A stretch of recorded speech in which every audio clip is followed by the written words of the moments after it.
अस्सलाम वालेकुम नाज़रीन, तव्हांजी पंहिंजे प्रोग्राम तिखियूं ॻाल्हियूं सां गॾु ख़ालिद अहमद। नाज़रीन, पाकिस्तान ऐं ईरान जा हिकिड़ा देर पा तालुकात आहिनि 1947 खां वठी। उहो ईरान पहिरियों मुल्क आहे जे पाकिस्तान खे एक्सेप्ट कयो हुयो एज़ अ सॉवरन स्टेट। उन खां पोइ ईरान हमेशह पाकिस्तान सां पंहिंजा नेबरिंग कंट्रीज़ न सिर्फ़ु सक़ाफ़ती तौर ते ऐं मुआशी तौर ते, मज़हबी तौर ते पंहिंजा सेलिब्रेट कंदो पियो अचे। रिसेंटली ईरान जो प्रेसिडेंट डॉक्टर इब्राहिम रईसी हिते मौजूदु हुयो। उन 3 ॾींहंनि जे विज़िट में उन न सिर्फ़ु हाई प्रोफाइल मीटिंग्स कयूं बल्कि पाकिस्तान सां एग्रीमेंट्स कया, मेमोरेंडम ऑफ अंडरस्टैंडिंग साइंस कयूं। उन प्रोविंशियल गवर्नमेंट सां बि मिलिया ऐं पाकिस्तान सां जेके मामलात आहिनि, जेके मुआशी आहिनि, मज़हबी आहिनि, उन्हनि ते गौर फ़िक्र थियो। उन खां पोइ न सिर्फ़ु पाकिस्तान जो जेके वाम पाकिस्तान जेके अथॉरिटीज़ आहिनि उनखे वेलकम कयो, उनखे एप्रिशिएट कयो ऐं पाकिस्तान सां ऐं जेको असांजो फ़लस्तीन जो मसइलो आहे उन ते बि बहस थियो। इन अॼु जे प्रोग्राम में असां पाकिस्तान ईरान जा ओवरऑल रिलेशन्स जेके असांजा आहिनि, नेबरिंग कंट्रीज़ आहे, पाकिस्तान ईरान जो गैस पाइप लाइन, इन जे बारे में असां पंहिंजे एक्सपर्ट सां डिस्कस कंदासीं। असांजे पैनल में इनाम शेख साहब ऐं जावेद काज़ी साहब मौजूदु आहिनि। मां प्रोग्राम इनाम साहब खां शुरू थो कयां। इनाम साहब, पाकिस्तान ईरान जा देर पा हिकिड़ा तालुकात आहिनि। ईरान सां 1947 खां वठी ऑनवर्ड्स, इवन के ईरान में रेवोल्यूशन आयो पोइ बि ईरान असांखे कंटिन्यूअस ऐं असां ईरान खे सपोर्ट कंदा रहिया आहियूं। रिलेशन्स में ज़ाहिरा हेठायूं मथायूं थींदियूं रहियूं आहिनि, पर पाकिस्तान ऐं ईरान पाण में मज़बूती सां ॻंढि ॿधंदा अचनि था पिया ऐं तालुकात कंटिन्यू आहिनि। तव्हां कीअं था ॾिसो सूरत हाल खे?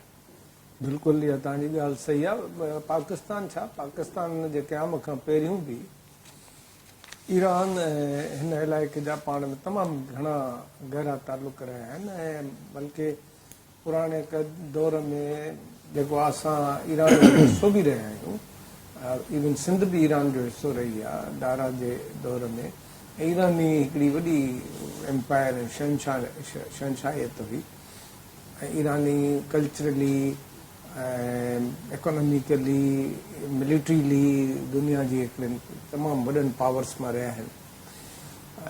1979 में जेको ईरान में रेवोल्यूशन आयो शाह ईरान जे ज़वाल खां पोइ ऐं जेके मज़हबी हुकूमत इक़्तिदार में आई, त उन जा बि पाकिस्तान जे अंदरि मसलक जे हवाले सां तमामु घणा दिलचस्पी बि हुई, कनेक्शन्स बि हुआ ऐं सभ खां वॾी ॻाल्हि त मौजूदा पाकिस्तान में को 800-900 किलोमीटर पूरी हिकिड़ो बॉर्डर आहे जेको असांजो ईरान सां लॻे थो ऐं मां सम्झां थो इहो जेको आहे इंडिया खां पोइ वॾे में वॾो बॉर्डर असांजो ईरान ई आहे। ईरान जी जेका हिन महिल सूरत हाल आहे उहा दरअसल हिसो आहे वेस्ट एशिया में या मिडल ईस्ट में, जंहिं क़िस्म जी पूरी हिकिड़ी सिनेरियो जुड़ियो आहे उनजो। ऐं इसराइल ईरान कॉन्फ्लिक्ट खां पोइ ईरान जेको आहे उहो एक्टिव थी वियो आहे पंहिंजे डिप्लोमेटिक फ्रंट ते ऐं डिप्लोमेटिक फ्रंट जेको आहे उहो सॼी तारीख़ में ईरान जो ज़बरदस्त रहियो आहे। इहो दुनिया में मञियो वेंदो आहे त ईरानी तमामु सुठा सफ़ारतकार आहिनि ऐं तमामु सुठा नेगोशिएटर्स आहिनि।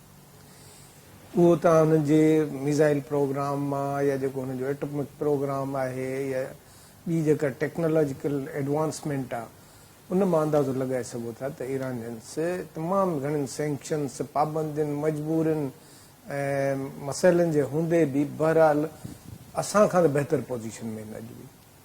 ताज़ो जेको डॉक्टर इब्राहिम रईसी जो जेको आहे दौरो हो उहो बि ईरानियन जेको डिप्लोमेटिक ऑफेंसिव आहे उनजो हिकिड़ो हिसो आहे। यानी जेको ईराननि पूरे दुनिया में यूरोप सां इंगेज कयो आहे, some how behind the curtain America सां इंगेज कयो आहे, पाण खे अरब कंट्रीज़ सां कयो आहे। अॼु कल्ह जेको आहे सो पहिरियों जहाज़ हिन जो जेके पिलग्रिम्स आहिनि उमिरि वारा वॾे अरसे खां पोइ ईराननि जो ईरान एयर जे थ्रू सऊदी अरब विया। सऊदी अरब सां पंहिंजे तालुकात खे ठीकु कयो आहे। हिकिड़ो त उन्हनि जो इहा एडवांसमेंट आहे त हुननि पंहिंजे दुश्मन ऐं मुख़ालिफ़ ऐं हॉस्टाइल जेके कंट्रीज़ आहिनि उन्हनि खे पेसिफाई करण जी कोशिशि कई आहे ऐं कामयाबु डिप्लोमेटिक इनिशिएटिव वरितो आहे। ॿियो इहो आहे त हुननि मिडिल ईस्ट में पंहिंजो ज़बरदस्त ब्लॉक ठाहे छॾियो आहे, रीजनल ब्लॉक ठाहे छॾियो आहे, जंहिंमें इराक बि आहे, शाम आहे, लेबनान आहे, समहाउ थोरो कतर जूं हमदर्दियूं आहिनि, बहरेन जूं हमदर्दियूं आहिनि, ऐं इन सां गॾोगॾु यमन आहे, ॿ टे जेके हिज़बुल्ला आहे, इहे सभु जेके आहिनि से गॾे हुन में हिकिड़ो सऊदी खां वॾी हिकिड़ी पावर थी उभिरिया आहिनि पंहिंजे डिस्पाइट सैंक्शंस इलाइक़े में। हा, डिस्पाइट सैंक्शंस। त हाणे जेको हीउ दौरु आहे इहो बि हुनजी कंटिन्यूटी आहे। नाले में त हिकिड़ी PhD जी डिग्री आहे ऐं हिकिड़ा MOU साइन थिया आहिनि 12 खनि, पोइ उहे MOUs एॾा को पिवटल कोन्हनि, को एॾा ग़ैर मामूली कोन्हनि के उहो सम्झो हिकिड़ो अंडरस्टैंडिंग आहे, एग्रीमेंट्स घटि थिया आहिनि। ऐं उन में ख़ासि तौर ते जेको प्रॉब्लम आहे, पाकिस्तान खे गैस लाइन पंहिंजी जेका तक़रीबन 80 किलोमीटर आहे इनसाइड पाकिस्तान ठाहिणी आहे, उहा बि वॾो मसइलो आहे। जेकॾहिं उन ते पाकिस्तान पंहिंजी इंटरनेशनल कमिटमेंट पूरी नथो करे त उन ते इंटरनेशनल कोर्ट ऑफ जस्टिस या ॿिया आर्बिट्रेशन जा जेके इदारा आहिनि उन्हनि जे तरफ़ खां के सख़्तु क़दम थी सघनि था। उनजे करे ईरानियुनि जेको आहे सो इहो बि ज़ाहिर आहे डिस्कस कयो हूंदो पाकिस्तान सां। इसराइल ईरान कॉन्फ्लिक्ट आहे उहो बि, सऊदी ईरान रिलेशन्स आहे उहो बि।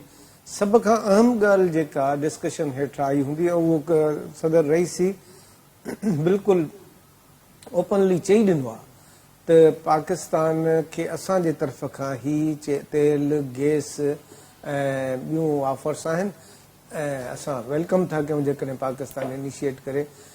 पर पसे पर्दा ॻाल्हि इहा आहे त ईरान ऑलरेडी पाकिस्तान जे मईशत में पंहिंजो किरदारु अदा करे थो। जेको स्मगल थियल पेट्रोल आहे उनजे सूरत में कराची खां वठी ऐं ताफ्तान ताईं जेका पूरी मार्केट आहे बलूचिस्तान जी, ख़ासि तौर ते सम पार्ट ऑफ सिंध, उते इन खां ईरानी लस्सीअ खां वठी ऐं बिस्किटनि ऐं केकनि खां वठी ईरानियुनि मशीनरी ताईं, पेट्रोल ताईं हर शइ ऑलरेडी हले पई।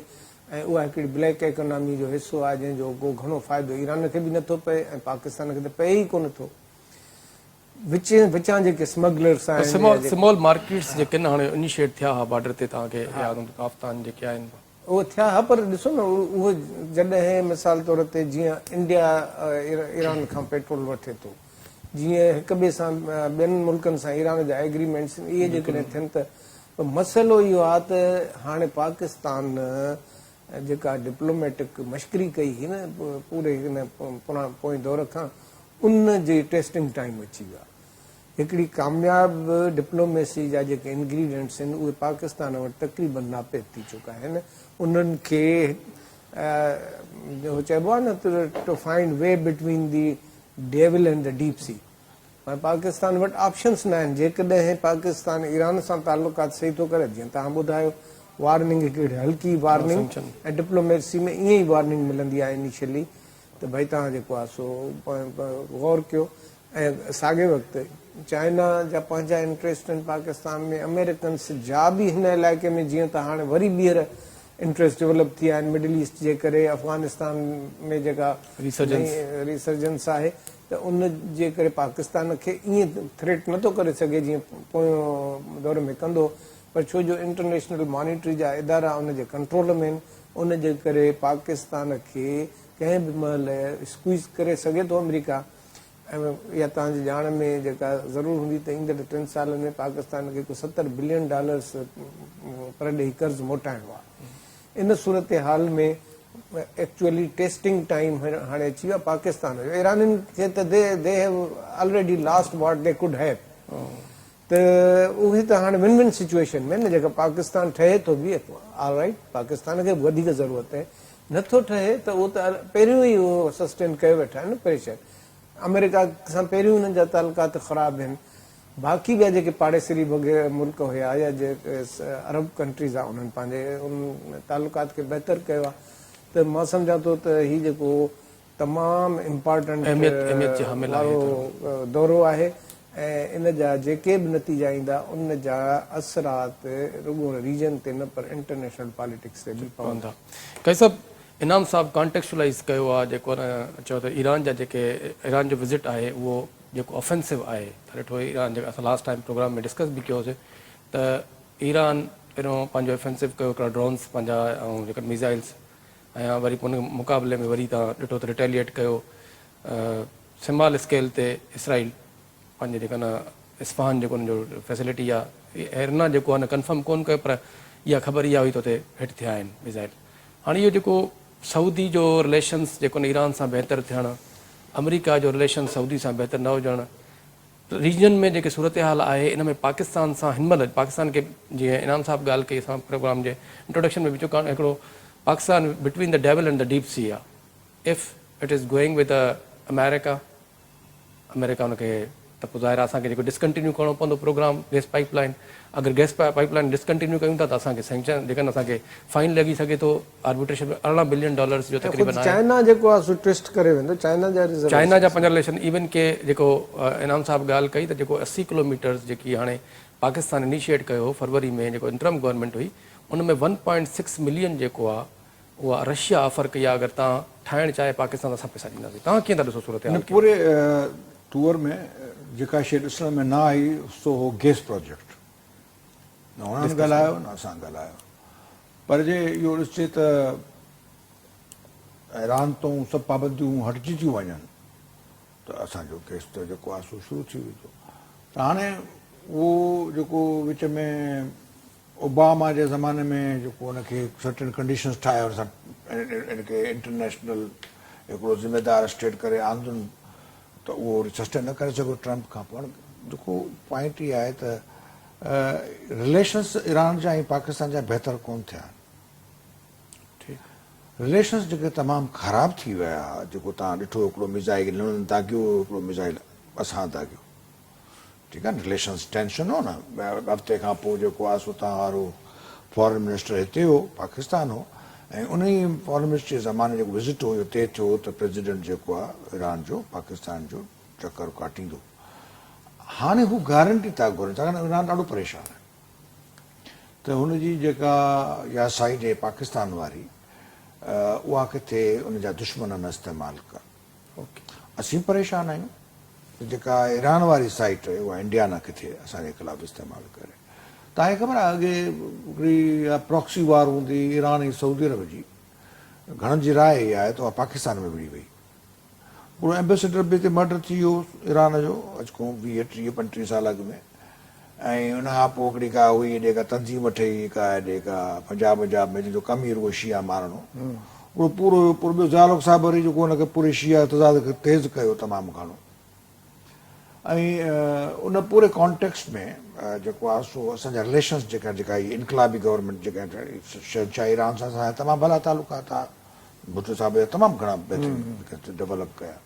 हाणे उहे टेंशन ईज़ थिया। बाक़ी आयो जिन ज़माननि में आहे उहे ॾाढा ॾुखिया ज़माना हुआ, छाकाणि त हितां वरी ईरान श्रीलंका निकिरी वियो हुयो असां वारो प्रेसिडेंट। इज़राइल वारो कॉन्फ्लिक्ट आहे। ईरान दुनिया जो हाईली आइसोलेटेड कंट्री है,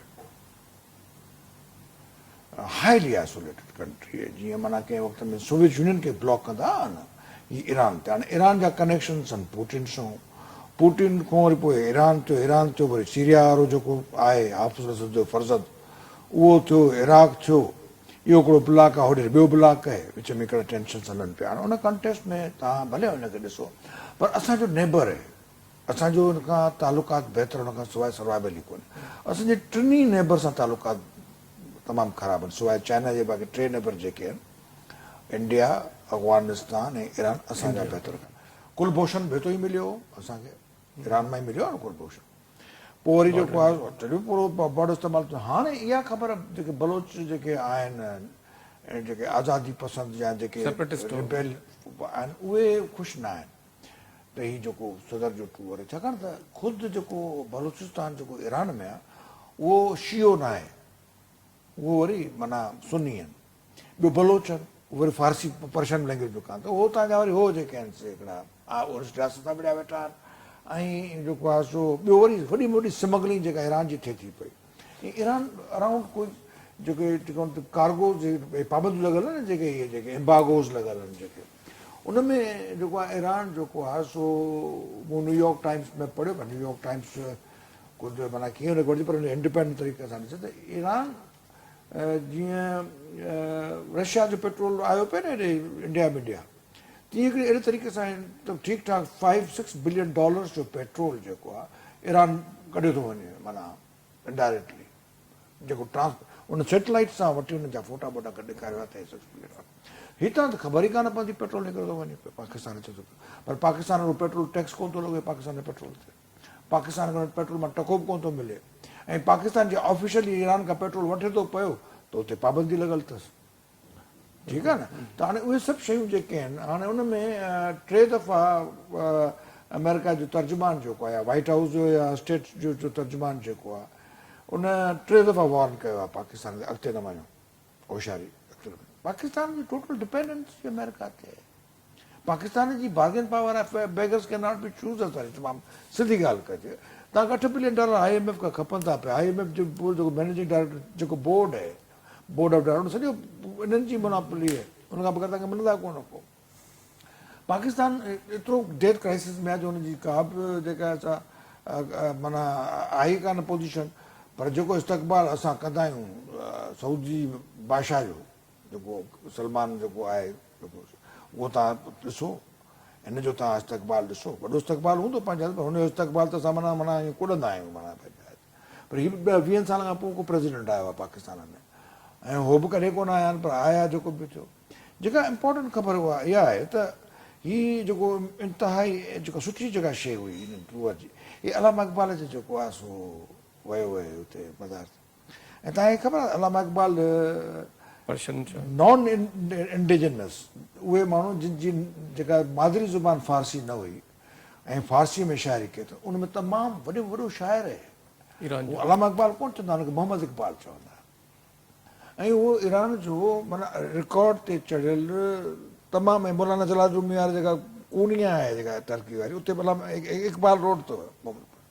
हाणे उहो उते पहुतो आहे, उन पंहिंजी पूरी फारसी कमिटमेंट जेका आहे, पर्शियन जेका आहे, उन पूरी हिस्ट्रीअ खे वञो थिए। ॿियो पाकिस्तान ठाहियो अहले तशी जे हिकिड़े अहिड़े माण्हू ठाहियो जेको अहले तशी माण्हू, उहो मोहम्मद अली जिन्ना, उनजे मज़ार ते कॾहिं को ज़रदारी बि अहले तशी मां अथव, ऐं उनजे दौर में मां काई सब तहक़ीक़ ऐड कयो। हे जेको न रईसी साहब जेको आहे उन इज़हार कयो त मां पब्लिक सां ॻाल्हायां, पर छाजे कारण सूरत हाल सही न आहे, नथो कयां। ऐं इवन की तव्हांजी ॻाल्हि त ज़रदारी साहब जे दौर में 2011 खां वठी 13 में पाकिस्तान जो ट्रेड जेको आहे उहो 3 बिलियन ताईं पहुची वियो हुयो। तव्हां ॾिसो ओवरऑल ट्रेड तव्हांजी सॼी सिंध जेका आहे, भले सुनी छो न हुजे, पर अथव माना ईअं माना माना सम्झो ईअं माना हिकिड़ो सूफ़ी, ऐं असांजे हर मज़ार ते जेको आहे सो अलम जेको आहे उते कारो झंडो लॻल अथव हर मज़ार जेका आहे आई मज़ारनि जी सिंध आहे, पीरनि फ़क़ीरनि जी, उहा सॼी जेका असांजी जेका अलीट आहे उहा अहले तशी आहे, शाह आहिनि तव्हांजा। त हाणे ऐं तंहिंखां पोइ तव्हां सिंध जो आख़िरी बादशाह जेको हो सो बि त जेको आहे सो अहले तशी हो मसइलो जेको आहे सो। ऐं असां तमामु सेकुलर माण्हू आहियूं, ऐं हुन में असां लाइ इहे आहिनि ख़बर असांखे ईरान वारो या असांखे जेका कर, तंहिंजे करे हू हिकिड़ी लैंग्वेजली या हिकिड़ो पंहिंजो को मैसेज हिकिड़ो असांजी कल्चरली असांजी सऊदी अरब सां कल्चरली अहिड़ी का दोस्ती कान्हे का जेका ईरान सां असांजी आहे। फारसी असां वटि हुई, अंग्रेजी खां अॻु में, ठीकु आहे। ऐं जेके से जलालुद्दीन रूमी जी जेका शाइरी आहे या सादी ऐं हाफ़िज़, हुनखे त हेठि छॾे विया आहिनि तारा इनकलाबी जेका ईरान आहे, उनखे बि को इन सां का अहिड़ी का आई कान हमदर्दी, पर वरी बि जेको ईरान जेको पीपुल्स ईरान आहे, उहो जेको हितां पीपुल्स पाकिस्तान आहे, तमामु आहिनि। हाणे का शइ सम्झण जी आहे त उहो इहा आहे त मुमकिन आहे पाकिस्तान विच में टाकड़ो कंदो हुजे। पाकिस्तान 7 में बि टाकड़ो कयो, जॾहिं किसिंजर हिते लथो, हितां जहाज़ वठी पहुतो बीजिंग, ऐं पाकिस्तान दोस्ती कराई, ज़ुल्फ़िकार अली भुट्टो ज़माने में दोस्ती थी जेका चाइना जी। पाकिस्तान ईरान खे वापसि माना हिकिड़ी जेका परिवार आहे दुनिया जो उन में आणे सघे थो, ऐं पाकिस्तान ईरान ऐं सऊदी अरब खे वेझे करण में पाकिस्तान जो रोल रहे, ठीकु आहे। सो उहा डिप्लोमेसी जी जेका माना का गुंजाइश हुजे जेका पाकिस्तान कंदो हुजे उहा अचे पई। बाक़ी इहो मैसेज त क्लियर वियो त पाकिस्तान जी गाज़ा जे बारे में छा पॉलिसी आहे, Pakistan is very clear on that, ठीकु आहे न।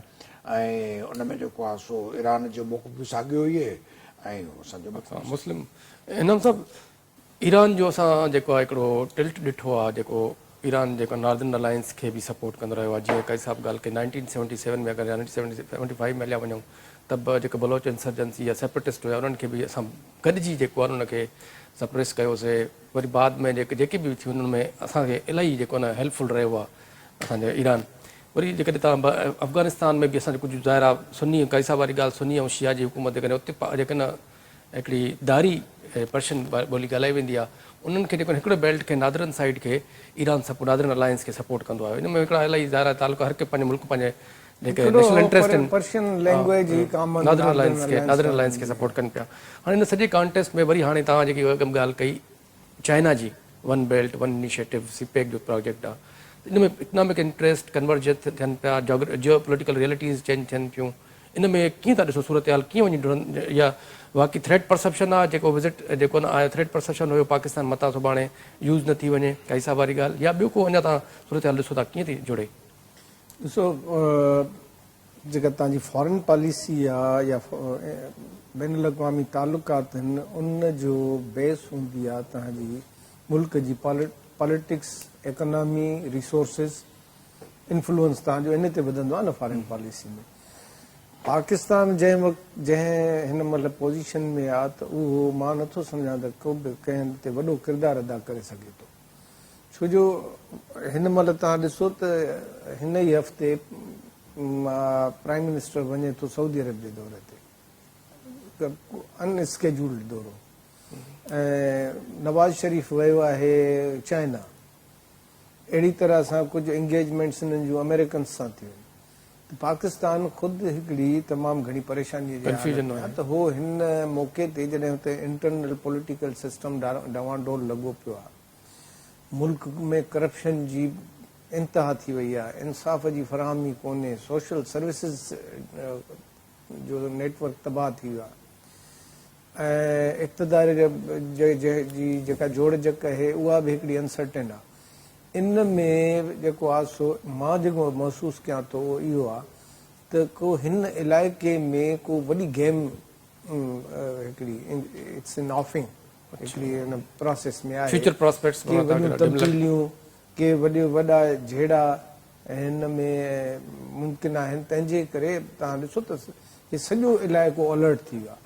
सऊदी जेको आहे रोज़ को न को फ़ैसिलो कनि था पंहिंजे इकानमी खे लिबरलाइज़ करण जो पंहिंजे मईशत खे स्ट्रांग करण जो। ईरान रोज़ानो कुझु न कुझु को नओं कुझु करे थो ऐं ख़ुदि जेको ईरान इसराइल कॉन्फ्लिक्ट आहे उन में वॾे में वॾो नुक़सानु त ईरान खे उनजे इतादियुनि खे थियो आहे न। इसराइल खे एॾो छा थियो आहे? इसराइल खे त ठीकु आहे इनिशियली जेको हमास हुन ते हमिलो करे हुननि जी मिथ खे टोड़ियो पर उन खां पोइ त मुसलसल जा 3 जनरल हाणे जेको आहे सो मारिजी विया शाम में। उन खां पहिरियों जनरल कासिम सीरिया में असिसिनेट थियो हो। ईरान जा जेके टॉप जा इतिहादी आहिनि उन्हनि जे मथां थिए थो। इसराइल जेके बि हिकिड़ा कया मिज़ाइल फायर उहे त हुननि खां वधीक इफेक्टिव आहे। त मूंखे ईअं थो लॻे त उहा हिकिड़ी जेको जंहिंखे असां ॿुधंदा आहियूं न ग्रेट गेम उन ग्रेट गेम जी शुरूआति थी चुकी आहे। हिन इलाइक़े में जेके तब्दीलियूं आहिनि जाग्राफिकल ऐं ॿियूं पॉलिटिकल उहे प्रोसेस में आहिनि। ईरान शायदि ईरान खे बि एतिरो पहिरियों जिंदला परेशान न कयो हो बलूचिस्तान जे इलाइक़े में जेतिरो हाणे कयो आहे।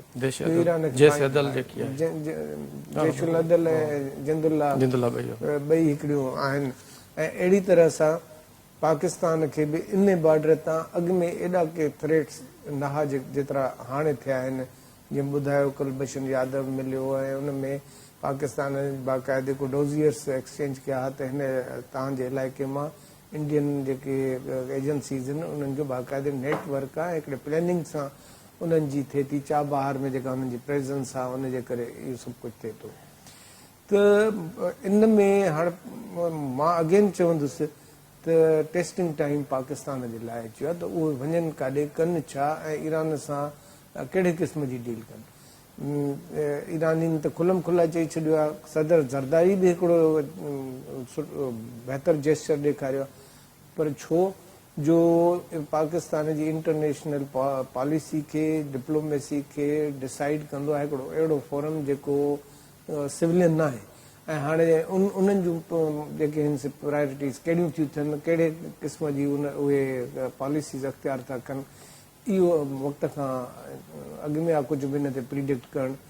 एतिरो माण्हू सम्झी सघे थो त टर्माइल में आहे हीउ इलाइक़ो ऐं something big is in behind the curtain is in process.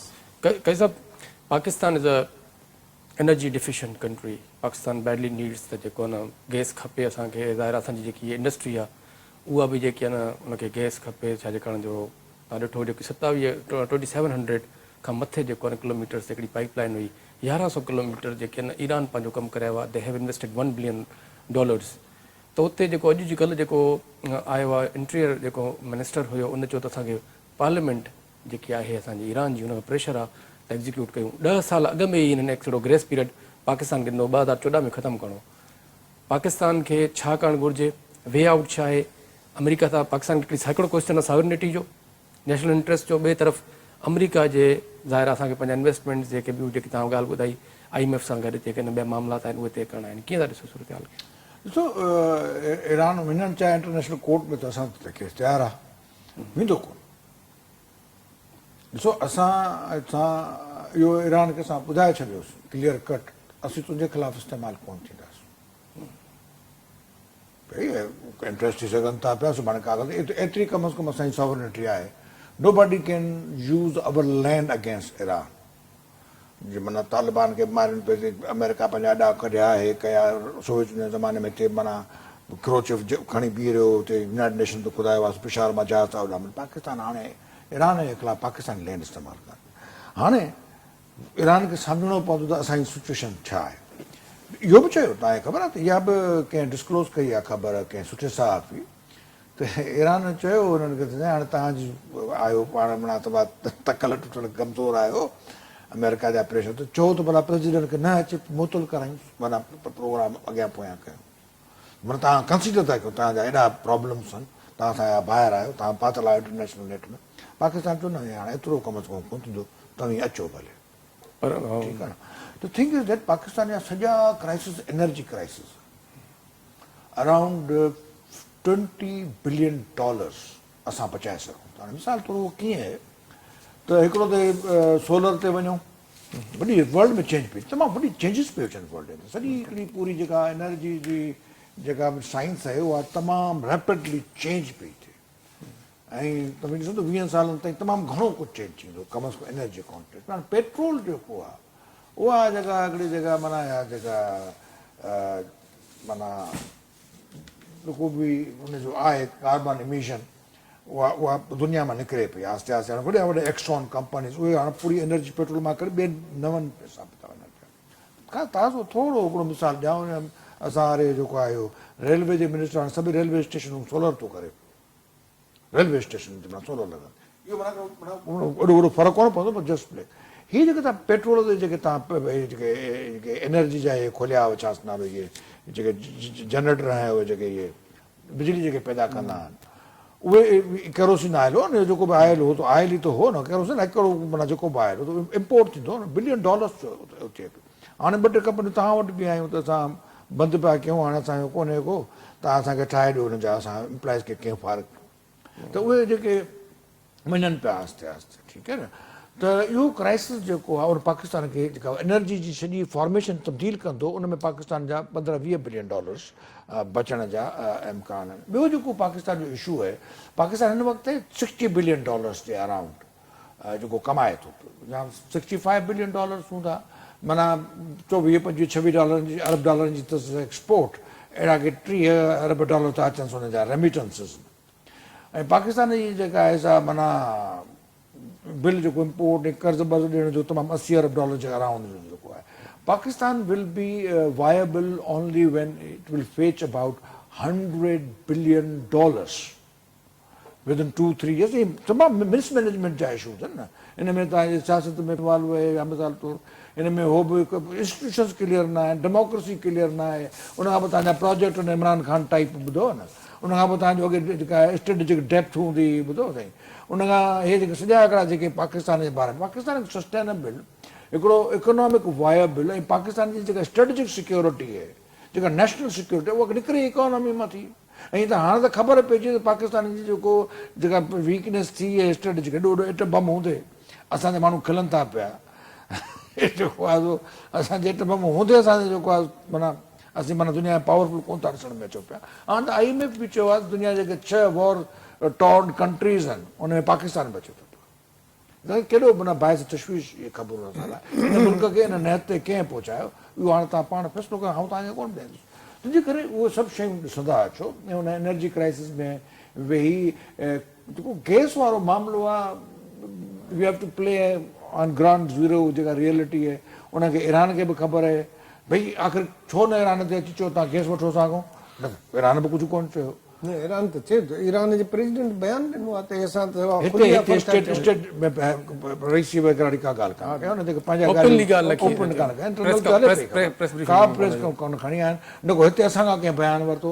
असीं $10 billion जा जेके आहिनि प्रोजेक्ट्स ॾेखारे छॾिया जेके असां $10 billion असां जो एक्सपोर्ट कंदासीं इम्पोर्ट कंदासीं ट्रेड आहे असांजो जेको आहे त जेके असीं तमामु घणा जेके MOU साइन कया पर किथे बि का बि परे परे ताईं ख़बर जेका आहे गैस जी न उहो गैस जो तालुक़ु आहे अमेरिका जे पुट तां गैस न वठंदो ऐं उहो असांखे तमामु ॻिची में थी ॻाल्हि पए। डोनाल्ड लू या जेके हिन ॻाल्हि बि कई त जेकॾहिं पाकिस्तान करे थो विल एक्सपोज टू सैंक्शंस इहो माना इनाम सभु जेकी बि तव्हां इंटरनेशनल रिलेशन सां तव्हांजो जेको न आहे तालुक़ु त मां चवंदुमि जेके नेशनल जेके इंट्रस्ट हुनखे प्रमोट करण लाइ ज़ाहिर जेके बि आहिनि के कंट्रीज़ जा पंहिंजा इंट्रस्ट ईंदा।